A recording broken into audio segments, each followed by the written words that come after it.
तुम लोगों को क्वेश्चन नंबर 3 बताऊं ना मैं? नहीं 4 नंबर। क्वेश्चन नंबर 4 के अंदर सेक है, उसके बाद 10 है और फिर रूट के अंदर x है। ठीक है। हम लोगों को जो नॉर्मली डिफरेंशिएशन पता है, इस वैल्यू को हम लोग y के इक्वल भी मान सकते हैं, fx के इक्वल भी मान सकते हैं, किसी के भी इक्वल मान सकते हैं ना। तो अभी फिलहाल हम लोग y के इक्वल मान ले रहे हैं। तो हमें दिया हुआ है सेक के साथ अंडर द रूट 10 के साथ x, और इसमें हमें जो डिफरेंशिएशन पता है वो सिर्फ सेक का पता है ना। सेक के साथ जितनी भी चीजें लिखी हुई है उसका हमें अभी फिलहाल तो नहीं पता। ठीक, तो हम क्या करेंगे, हम उसको t मान लेंगे। हमने t माना किसको? 10 के साथ रूट x को। तो हम dy अपॉन dx करेंगे, हमेशा ये dx के सापेक्ष ही करना है। तो यहाँ पे हमें dy अपॉन dx ना लिख के क्या लिखेंगे? t लिखेंगे। और यहाँ पे सेक के साथ अब क्या आ जाएगा? लेकिन जिसको t माना है उसका भी वापस से करना पड़ेगा, लेकिन उसका क्या करना पड़ेगा? x करना पड़ेगा। ठीक है, क्योंकि dt और यहाँ जो t का वैल्यू है वो कैंसिल हो रहा है आपस में। ये सेक का जो होता है डिफरेंशिएशन, वो होता है सेक x और tan x। ठीक है, d upon D x formula अगर नहीं लिखा है तो लिख लेना, वैसे तो मैं कल बोला था वहां से देख के लिख लेना। सेक x और tan x इसका होता है। तो यहाँ से सेक के साथ t आएगा और tan के साथ भी t आएगा। फिर d अपॉन डी एक्स। अब यहाँ पे प्रॉब्लम क्या है कि हमें tan x का पता है, tan के साथ रूट x का तो पता नहीं है। तो फिर हम उसको कर देंगे u मान लेंगे। तो tan के साथ अब आ जाएगा कौन? u। और इस u का फिर से करना पड़ेगा क्योंकि u एक x है इसलिए। ठीक है, और इसका मतलब ही होता है, x का मतलब होता है, x की रूट का मतलब 1/2। सेक के साथ जो हमने t माना था उस वैल्यू को वापस से रख देते हैं। जब हमारा डिफरेंशिएशन कंप्लीट हो जाता है तो हम उस मान को वापस से लिख देते हैं। तो सेक के साथ tan के साथ कौन आ जाएगा? Root x। और उसके बाद जो 10 के साथ t लिखा है उसके साथ भी 10 के साथ क्या आ जाएगा? इतना तो कंफर्म, इतना तो क्लियर हो गया। ये सेक के साथ 10 रूट के अंदर x, 10 के साथ 10 रूट के साथ x। 10 का होता है सेक स्क्वायर, सेक स्क्वायर के साथ u आएगा, सेक स्क्वायर u। और इसका करेंगे तो हाफ, मैंने बताया था पावर आगे आ जाती है। d अपॉन डी एक्स, अगर x की पावर n का करना है तो n आगे आएगा, और x की पावर जो भी है उसमें से माइनस का 1 हो जाएगा। तो ये जो पावर में है हाफ तो आगे आएगा, x की पावर जो भी है हाफ में से -1 करोगे तो माइनस का हाफ आएगा। अब इसको पूरा मैं पूरा एक साथ लिख दे रहा हूँ। ये 1/2 के साथ ये जो x है ना ये बटे में चला जाएगा, क्योंकि पावर क्या है? माइनस है, और x की पावर हाफ का मतलब रूट x। तो यहाँ से आंसर में तुम्हारे पास 1/2 रूट x आएगा। उसके अलावा सेक के साथ 10 के साथ रूट x आएगा, फिर 10 के साथ रूट x आएगा, और उसके अलावा sec square u। Sec square u का मतलब है रूट x। ठीक है, ये इतना आंसर आ जाएगा।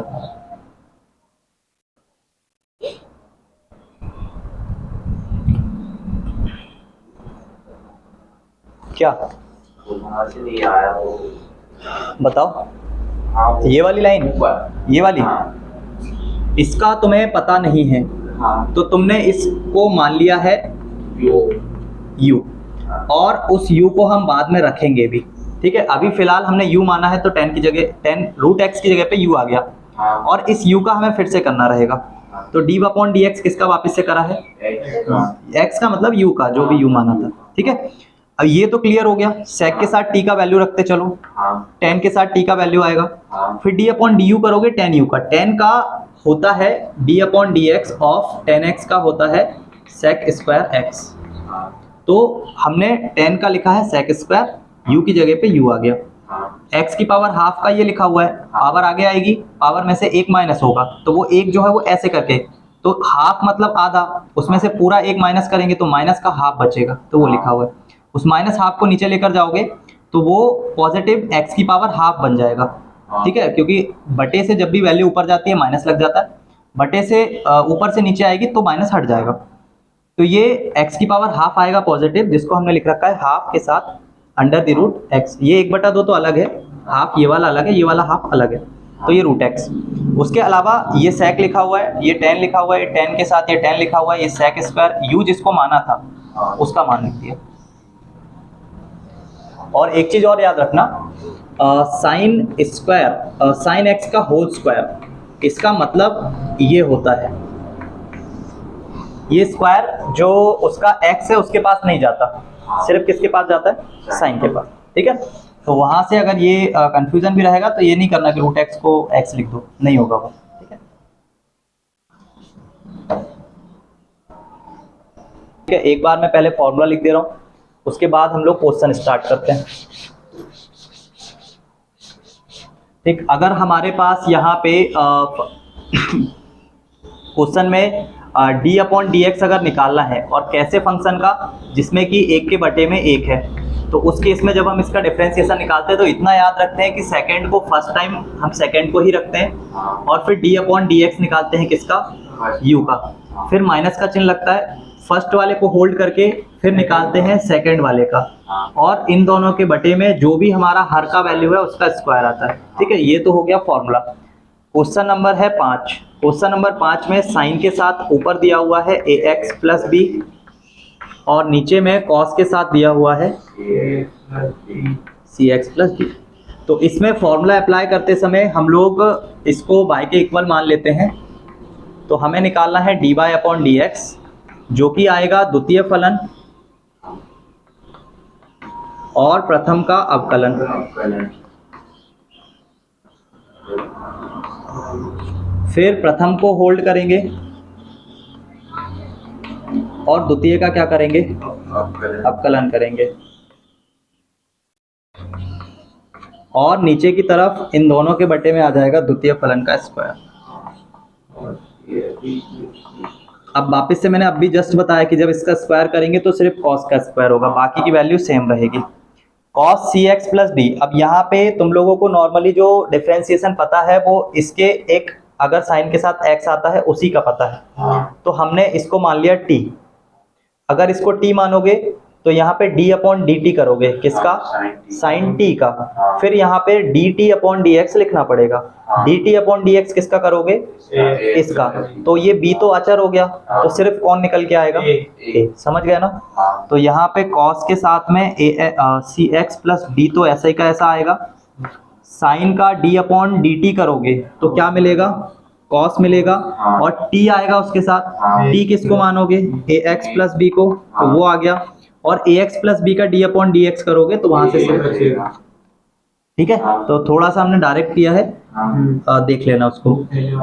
हाँ, साइन के साथ ए एक्स प्लस बी है, cos को वापस से हमने t माना जो उसके बाद वाली वैल्यू है, तो cos का क्या होता है, माइनस साइन, इट मीन्स कि ये पॉजिटिव हो जाएगा, और यहाँ पे साइन आएगा, साइन के साथ सी एक्स प्लस डी आएगा, और मल्टीप्लाई में कौन और आएगा, सी। ठीक, और बटे का वैल्यू सेम रहेगा, cos square C X plus D.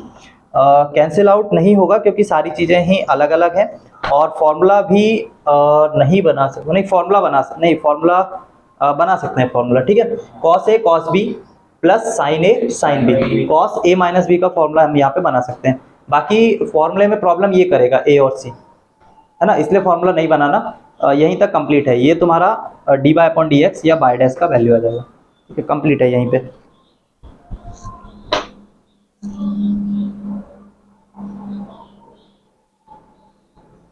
Question number 6 होगा, आंसर आएगा। हाँ कंप्लीट, इसके अलावा तुम इसमें कुछ कर नहीं सकते। क्वेश्चन नंबर 6 है या नहीं है, नहीं, क्वेश्चन नंबर 6 पूछना है नहीं पूछना है, पूछना है ना, तो मना क्यों कर रहे हो।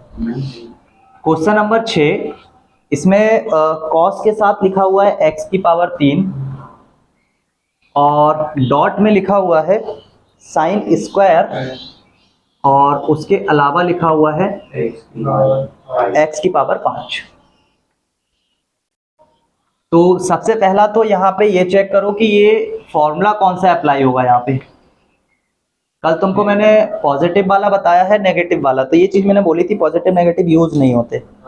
दो फॉर्मूले और बताए थे, एक बताया था मल्टीप्लाई, एक बताया था डिवाइड, है ना। तो यहाँ पे अगर देखेंगे तो दो अलग अलग फंक्शन है, एक ये वाला और एक ये वाला। तो हमें जो यहाँ पे मिल रहा है वो मिल रहा है y बराबर u डॉट b, और इनका मैंने जब मिला था तो हमने बोला था कि इनमें आप फर्स्ट सेकंड का कोई भी ऐसा जरूरी नहीं है कि कहाँ पे रखना है, कहीं पर भी रख लो। तो क्या करना है, प्रथम फलन द्वितीय का अवकलन प्लस द्वितीय फलन प्रथम का अवकलन, है ना। इसमें क्रम का कोई ऐसा नहीं है, किसी को भी आगे पीछे कर सकते हो। तो हम इस फॉर्मूले की मदद से उसको स्टार्ट करेंगे। फर्स्ट वाला किसी को भी मान लो, पहला नंबर मान लो cos x क्यू को ही मान लिया, तो सेकंड का क्या करना पड़ेगा, d upon D x of sine square x की पावर 5। फिर हमें इस वाले को होल्ड करना पड़ेगा, सेकंड वाले को साइन स्क्वायर एक्स की पावर 5, और d अपॉन डी एक्स करना पड़ेगा किसका, cos की घात x डॉट। अब यहाँ पे cos की घात, cos के साथ x की घात 3। देखो नॉर्मली क्या होता है कि अगर यहाँ पे लिखा हुआ है cos स्क्वायर x तो तुम इसको ऐसा लिख सकते हो, बट अगर लिखा हुआ है cos x स्क्वायर तो इसको ना ऐसा नहीं लिख सकते स्क्वायर की फॉर्म में, क्योंकि वो जो स्क्वायर होता है वो सिर्फ x का ही होता है, बट ये स्क्वायर का मतलब होता है उस पूरे का होल स्क्वायर, है ना। तो यहाँ पे ये जो लिखा हुआ है, क्या मैं इसको होल स्क्वायर लिख सकता हूँ, है ना। ये साइन x की पावर 5 और उस पूरे का क्या, होल स्क्वायर। या दूसरा तरीका है कि तुम इस साइन स्क्वायर x को, ये अभी फिलहाल तुम्हारे लिए x का ही काम करेगा, तुम इसको t मान लो तो साइन स्क्वायर t बन जाएगा। तुम इसको चेंज कर सकते हो 1 माइनस कॉस स्क्वायर में, बट वहां भी कॉस स्क्वायर का ही करना पड़ेगा, ठीक है। या नॉर्मली और दूसरी चीजें क्या होती है कि कभी कभी इनका करने के लिए तुम ये वाला फॉर्मूला यूज कर सकते हो, cos 2x। cos 2x का फॉर्मूले बताए थे, तीन चार फॉर्मूले बताए थे, जिसमें से 2 cos स्क्वायर x माइनस 1 होता है, एक होता है 1 माइनस 2 साइन स्क्वायर x, ठीक है। ये वाले फॉर्मूले में अगर यहाँ x की पावर 5 है तो यहाँ भी x की पावर क्या होगी, और तुम्हें निकालना है साइन स्क्वायर x की पावर 5 का मान। तो इस 1 को पहले यहाँ लाओगे, बट यहाँ नेगेटिव है तो जो नेगेटिव हो जाएगा वो पॉजिटिव, और जो पॉजिटिव है वो नेगेटिव, और फाइनली ये कुछ ऐसे बन जाएगा, ठीक है। और फिर ये बन जाएगा साइन स्क्वायर x की घात कितना, वहां से भी निकाल सकते हो, आंसर आ जाएगा, ठीक है। फिर तुम्हें क्या करना रहेगा, हाफ को अलग करोगे, cos 2x की पावर 5 अपॉन 2 को अलग करोगे और सॉल्व कर लोगे, ठीक है।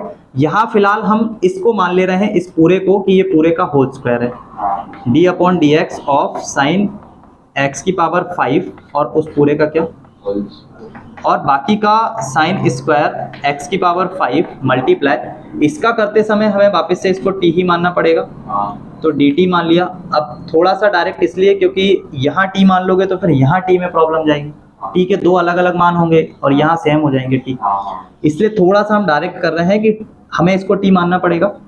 तो हम यहाँ पे cos का जब डिफरेंशिएशन करेंगे तो वो क्या मिलेगा हमको, माइनस का साइन, तो ये माइनस का मार्क यहाँ आ जाएगा। d अपॉन डी एक्स करेंगे cos t का, तो वो हमें मिलेगा साइन t, तो साइन x की घात, और फिर हमें d अपॉन डी एक्स करना पड़ेगा किसका, ठीक। हम यहाँ पे इस पूरे को मान रहे हैं क्या, t के बराबर, ठीक है। तो हमें cos, अब यहाँ मैं t इसलिए मान ले रहा हूँ क्योंकि थोड़ा सा क्रिटिकल है, इसलिए थोड़ा सा हम t मान के कर लेते हैं। फिर हमें यहाँ करना पड़ेगा d अपॉन डी एक्स, किसका, t का, t किसको माना आपने, साइन x की घात 5 को। बाकी का ये वाला जितना भी है इसको सेम कर लो, ये आपस में मल्टीप्लाई नहीं होंगे, x की पावर 5 है तो उसको, ये वाला क्या होगा, 3x का स्क्वायर, 3x का स्क्वायर आएगा यहाँ से, ठीक। उसके अलावा साइन स्क्वायर रहेगा x की घात 5 और साइन के साथ x का क्या, q। बाकी ये जो रहेगा इसमें वापस से हम यही करेंगे कि x की पावर 5 को हम u मान लेंगे, और u मान के साइन का क्या बन जाएगा, cos, cos के साथ x की घात 5 आएगा, 5 x की घात 4 आगे आ जाएगा, और t का स्क्वायर 2t होगा, 2t का मतलब 2 साइन x की पावर 5। पहले इतना नोट डाउन कर लो इसको, ये भी करने का तरीका है, साइड में लिख भले ही दिया है, हम लोग यूज नहीं कर रहे हैं अभी, बट तरीका ये भी है करने।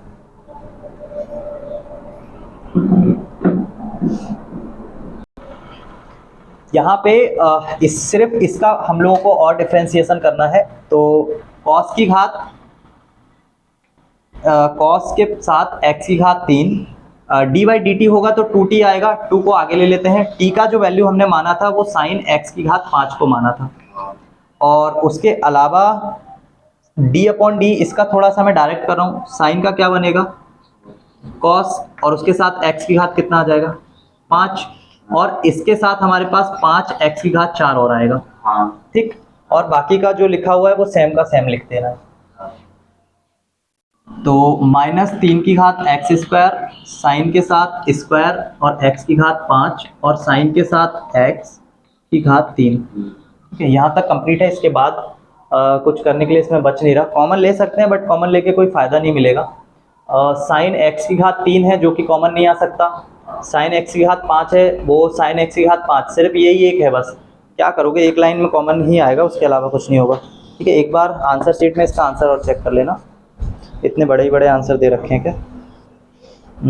5 पॉइंट कितना कर रहे हैं 2, 5.2 का क्वेश्चन नंबर 6, ये 5 दूनी 10 आ जाएगा, x की घात ये 4 आ जाएगा आगे, उसके बाद साइन की घात, साइन x की घात 5, कॉस x की घात 5, उसके बाद कॉस x की घात 3, माइनस का 3x स्क्वायर, साइन x के पूरा कंप्लीट। ठीक,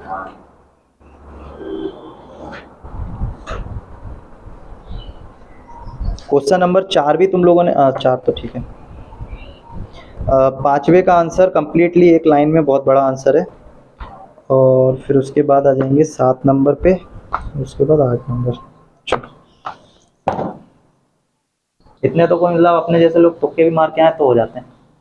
क्वेश्चन नंबर 7वां किया है,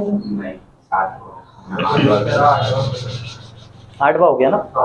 ठीक, 2 के साथ क्वेश्चन नंबर 7, 2 के साथ under the root cot of x square. हम लोगों को इसका रूट का डिफरेंशिएशन नहीं पता है ना, तो इसके लिए हम उस रूट के वैल्यू को कुछ मान लेंगे।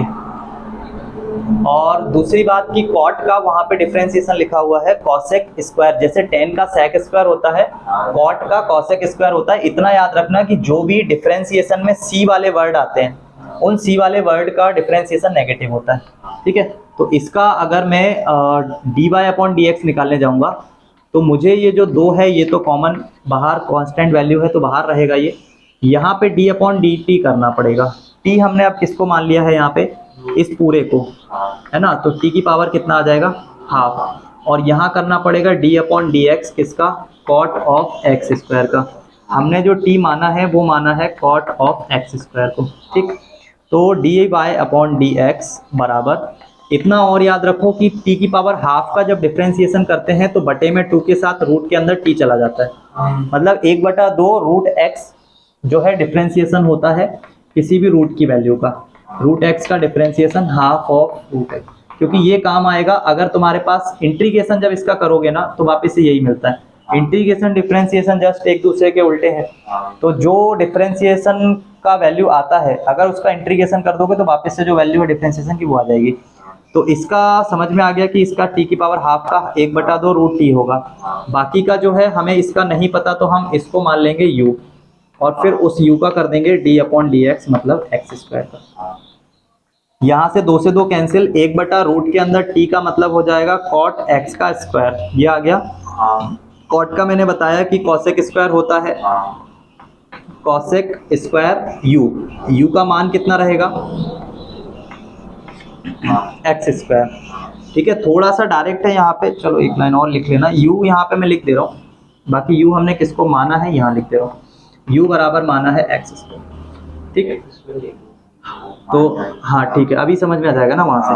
ठीक, तो एक्स स्क्वायर और इधर से 2x निकल के आएगा। ठीक, तो फाइनली जो आंसर बनेगा वो माइनस का कॉसेक स्क्वायर x की पावर 2 और आगे आएगा 2x स्क्वायर और बटे में आ जाएगा रूट के अंदर कॉट ऑफ एक्स का।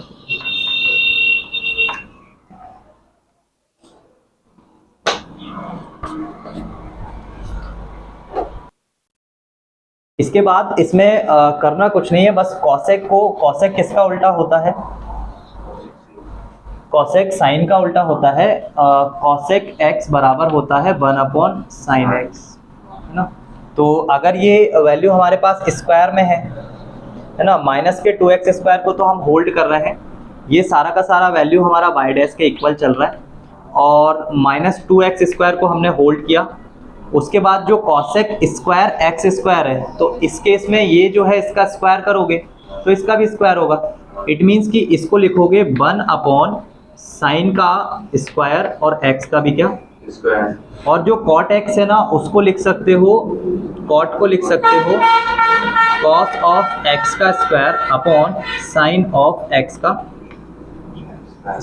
ठीक है, ऐसे करके लिख सकते हो।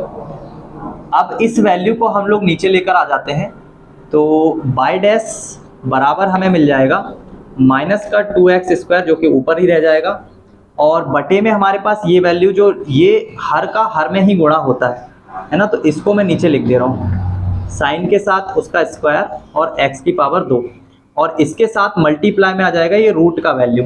तो रूट का जो भी वैल्यू है उसको हम लोग ऐसे लिख सकते हैं कि इस रूट को अलग लिख सकते हैं cos x का स्क्वायर, और जो बटे वाला रूट है वो पलट के ऊपर जाएगा, तो उसको लिख सकते हो under the root sine x का स्क्वायर, ठीक है। अब इस वाले में हम लोग इस साइन x का साइन 2x बराबर होता है 2 sine x cos of x।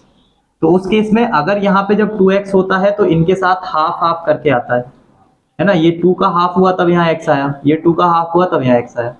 तो अगर यहाँ साइन x है तो ये तो 2 फॉर्मूले का है, इनके साथ x अपॉन 2 आता है और इसके साथ भी x अपॉन 2 आता है, ठीक है। तो फिलहाल हमारे पास यहाँ 2 नहीं है, x का स्क्वायर है, तो हम लोगों को भी x के स्क्वायर ही मिलेंगे, ठीक है।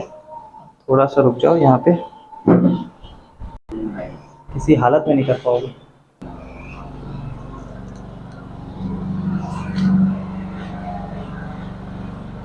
ठीक है, तो इसके बाद ये वाला जो हमारा ये मैंने बताया कि इसमें एक पूरा पूरा पावर वाला है और एक हाफ पावर वाला है ना। ये x की घात 3/2 का मतलब ये होता है कि एक x की घात पूरी पूरी है और एक x की घात हाफ है, दोनों को जोड़ोगे 3/2 बनता है। तो हम लोग इसको ऐसे लिख सकते हैं y dash is equals to minus of 2x², और बटे में आ जाएगा, एक तो साइन हमने बोला पूरा पूरा रहेगा तो वो स्क्वायर के साथ, और दूसरा वाला साइन हमने इस रूट के अंदर भेज दिया क्योंकि वो रूट के अंदर रहेगा, और रूट के अंदर अगर हमारे पास लिखा है a गुणा रूट के अंदर b, तो हम इसको लिख सकते हैं रूट के अंदर a इंटू b। तो यहाँ पे एक साइन आएगा रूट के साथ, ये कॉस ऑलरेडी है, दोनों को अंदर कर देंगे, साइन x का स्क्वायर और कॉस x का स्क्वायर। अब इसको अगर मुझे ये फॉर्मूला बनाना है ये वाला, तो मुझे यहाँ आगे किसकी जरूरत पड़ेगी, 2 की। तो y dash is equals to minus of 2x² और बटे में हमारे पास रहेगा साइन x का स्क्वायर। अब अगर मैं यहाँ पे अंडर रूट के अंदर मैं 2 का यहाँ गुणा करूंगा तो मुझे 2 से क्या लगाना पड़ेगा, भाग भी देना पड़ेगा। ये हमारे पास लिखा है साइन x का स्क्वायर और ये लिखा हुआ है कॉस x का स्क्वायर, तो अब मैं इस पूरे की जगह पे किसको लिख दूंगा, इस फॉर्मूले को, मीन साइन 2x को, बस x वहाँ पे कैसा आ जाएगा, स्क्वायर की फॉर्म में, और ये जो मेरा हाफ है ये रूट के अंदर है, तो इस वाले रूट को अगर मैं ऊपर ले जाऊंगा तो मुझे क्या मिलेगा, y dash is equal to -2 के साथ एक √2 आएगा और x² आ जाएगा, और उसके अलावा नीचे जो हमें मिलेगा वो मिलेगा साइन x का स्क्वायर, और उसके साथ अंडर रूट में ये वाला फॉर्मूला बन जाएगा किसका, साइन 2x²। ये आंसर दे रहे हैं, ठीक है, जो कि तुम्हारे लिए तो इतनी जल्दी पॉसिबल नहीं होगा, कर लो, बाकी सॉल्व तो कर ही लो। इसके बाद 9वां 10वां नहीं बने होंगे ना। अवकलनीयता, तो अवकलनीयता चेक करने के हाँ नहीं है तो कंफर्म है, इसका लेफ्ट हैंड साइड जो है वो राइट हैंड साइड के इक्वल नहीं आना चाहिए, बस इन्होंने यही बोला है। बाकी आपको सततता चेक नहीं करना है ना, सततता के लिए नहीं बोला कि आप सततता के लिए फिर वो 0 और 0 के इधर उधर, इस बार करना वही प्रोसेस वही होता है, लेकिन अवकलनीयता के लिए बस फॉर्मूला चेंज हो जाता है। तो यहाँ जो fx है, यहाँ जो fx है उसका वैल्यू हमें दिया है मॉड के अंदर x - 1, और x बराबर 1 के लिए हमें चेक करना है, x बराबर 1 के लिए अगर हम f(1) का मान निकालेंगे तो वो हमें मिलेगा 1 - 1, आंसर कितना, 0। ठीक है। बाकी हमने पहले ही ये चीज़ डिस्कस करी हुई है कि fx अगर हमें नॉर्मली mod x के इक्वल मिलता है तो हम इसको दो तरीके से ओपन करते हैं। fx को हम दो तरीके से ओपन कर सकते हैं। एक बार हम लोग पॉजिटिव x ओपन कर सकते हैं यदि x का मान 0 के इक्वल या उससे बड़ा है, और माइनस x हम लोग ओपन करते हैं यदि x का मान 0 से क्या है, छोटा है। आप इस fx में हम लोगों को ये तो पता है कि fx अगर mod x के इक्वल है इट मीन्स ये वैल्यू हमेशा पॉजिटिव ही आएगी, मतलब यहाँ जो fx के मान आएंगे वो हमेशा धनात्मक आएंगे। नॉर्मली y बराबर अगर x का हम लोग ग्राफ देखें तो नॉर्मली y बराबर x का ग्राफ कुछ ऐसा होता है, जो कि पॉजिटिव साइड पे भी उसी तरीके से चलता है जितना, क्योंकि यहाँ पे जितना x का मान रखोगे उतना ही y का मान मिलेगा। तो उसके सापेक्ष x और y के अगर मान बराबर है ना तो हमेशा x और y में एक ऐसी लाइन मिलती है जिसका डिस्टेंस y से और x से बराबर होता है। अगर यही y को तुम लगा दोगे x के ऊपर मोड, है ना, यही लिखा हुआ है ये y, तो फिर ये जो ग्राफ नेगेटिव साइड पे जा रहा था ना वो पलट के चला जाता है इस वाली साइड पे, ठीक है, जिसमें x के मान आप नेगेटिव भी रखोगे तो y का हमेशा पॉजिटिव मिलेगा, है ना। और इस अक्ष को यही बोलते हैं कि इसमें x तो नेगेटिव है और y कैसा है, और इसमें दोनों ही पॉजिटिव है। तो जब मॉड लग जाता है तो जो ग्राफ जैसा बन रहा है उसकी नेगेटिव डायरेक्शन से उठ के वो पॉजिटिव में चला जाता है। x-1 का ग्राफ क्या बोल रहा है कि ये स्टार्ट ही 1 से हो रहा है, ये स्टार्ट ही कहाँ से हो रहा है, और ऐसे करके ये ऊपर की तरफ चला जाएगा। हालांकि जाना ऐसा नीचे चाहिए बट वो वहां से पलट जाएगा।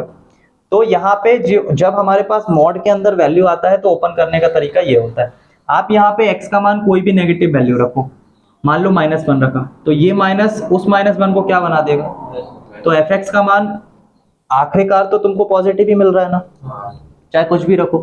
तो ये fx जो है, ये fx जो है ये दो तरीके से ओपन होगा। पहला वाला x-1 जब पॉजिटिव है और दूसरा वाला x-1 जब नेगेटिव है।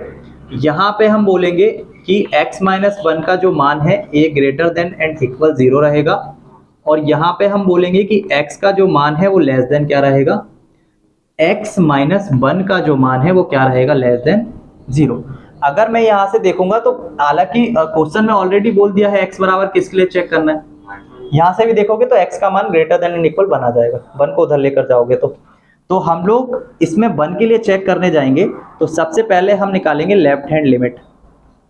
लेफ्ट हैंड लिमिट के लिए अवकलनीयता में जो फॉर्मूला होता है वो होता है, यहाँ पे L बनाते हैं जिससे पता लगता है कि हम लोग लेफ्ट हैंड के लिए जा रहे हैं।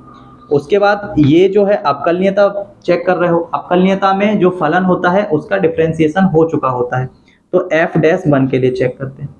f'1 के लिए यहाँ पे हम लोग लिखते हैं limit h approach to 0।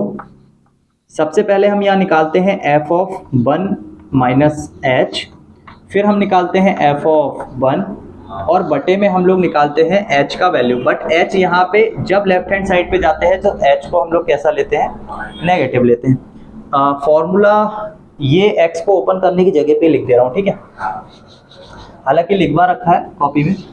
f' जो है वो इक्वल होता है limit of h approach to 0, value निकालना होता है f(x + h) का, फिर माइनस करना होता है f(h) को, और बटे में आता है h, ठीक है। अब ये हम लोग अगर लेफ्ट हैंड की निकालेंगे तो यहाँ पे 0 - x - h लिखेंगे, और राइट हैंड की निकालेंगे तो यहाँ पे x + h या 0 + h जो भी है, जिस वैल्यू के लिए निकालने को बोला है उस वैल्यू को उस तरीके से।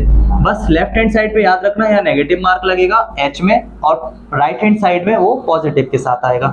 तो 1 - h का जब वैल्यू निकालोगे कहाँ से, f(1 - h) का मतलब क्या है, आप एक से छोटे वैल्यूज के लिए बात कर रहे हो, एक से छोटे वैल्यू आप किस वाले में रखोगे, इस वाले में। इट मीन्स कि यहाँ पे लिमिट h अप्रोच टू 0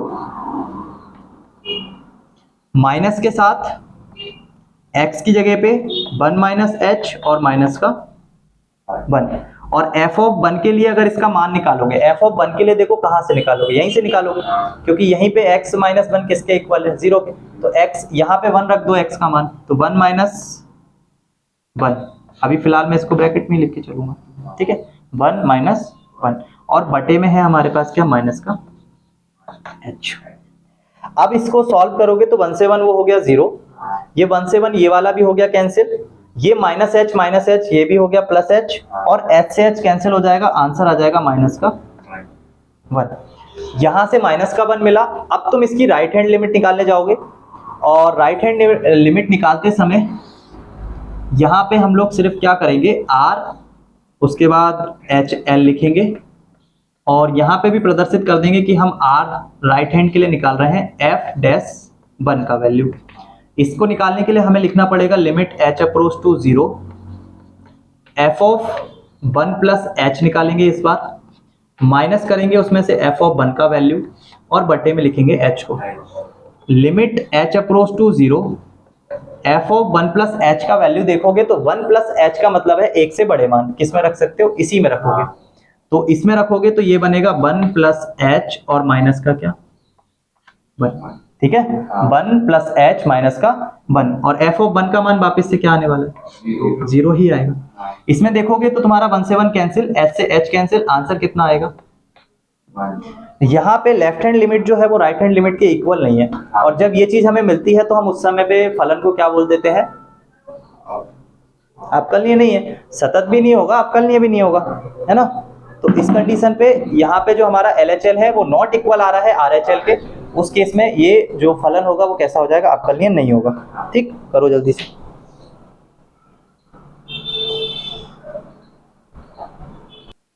इसके जो नेक्स्ट क्वेश्चन है क्वेश्चन नंबर 10। क्वेश्चन नंबर 10 के अंदर जो fx है वो वापस से एक महत्तम पूर्णांक फलन है, और इसके लिए मैंने पहले से ही परिभाषा बताई हुई है कि जब भी हम इसमें 1 प्लस कुछ करेंगे वापस से हमें 1 पे ही आना पड़ेगा। 1 और 2 का महत्तम पूर्णांक फलन क्या मिलता है, 1 ही मिलेगा। और अगर 0 और 1 के बीच में बात करेंगे तो 0 मिलेगा, और 0 -1 और -2 के बीच में अगर बात करेंगे तो -2। महत्तम का मतलब होता है छोटा, और वो एक पूर्णांक होना चाहिए, ठीक है। तो इस वाले क्वेश्चन के लिए हमें उन्होंने लिमिट ऑलरेडी डिसाइड करके दे दी है, कितने से कितने के बीच में।